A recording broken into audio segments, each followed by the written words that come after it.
L'Ajuntament de Calonge i Sant Antoni ha presentat un nou projecte que uneix sinergies entre les cooperatives Som Mobilitat i Sostre Cívic. El cotxe elèctric compartit, que en un primer moment es va cedir als usuaris i usuàries de l'edifici d'habitatge cooperatiu conegut com La Sala, gràcies al conveni entre les dues cooperatives, s'ha posat a disposició de tots els ciutadans del municipi.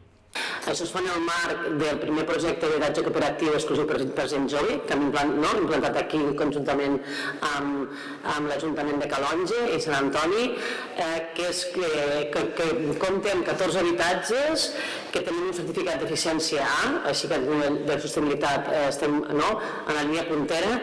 També comptem amb 67 plaques fotovoltaiques, que això vol dir una generació d'uns 35 quilowatts que va directament a que els usuaris es rebaixin aquesta factura elèctrica.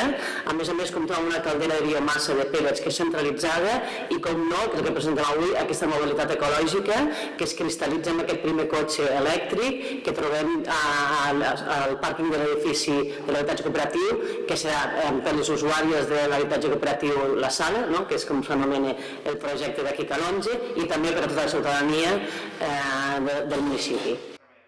Som Mobilitat ha volgut deixar clar que aquesta iniciativa neix amb la missió de cobrir la necessitat de mobilitat on altres mitjans de transport sostenible no hi arriben, com per exemple anar en bicicleta, i posar només els cotxes elèctrics compartits estrictament necessaris.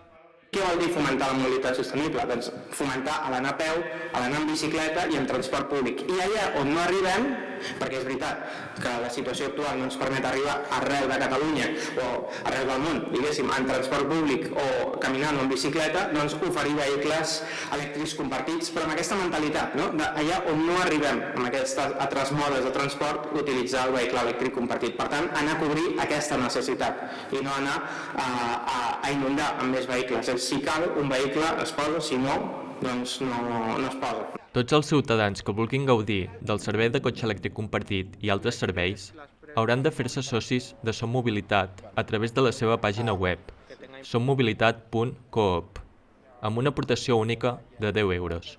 Això està dintre de tot un projecte d'intentar fomentar la gestió d'una mobilitat sostenible, ja sigui amb vehicles, amb un segon vehicle que s'implementarà a principis de l'any que ve a Sant Antoni. Aquest vehicle també estarà a disposició de tota la ciutadania de Calonge i Sant Antoni, sempre i quan s'ha de tenir en compte que on s'agafa s'ha de deixar. El servei funciona a través d'una aplicació per dispositius mòbils, que permet detectar el vehicle disponible més proper i programar-ne la reserva.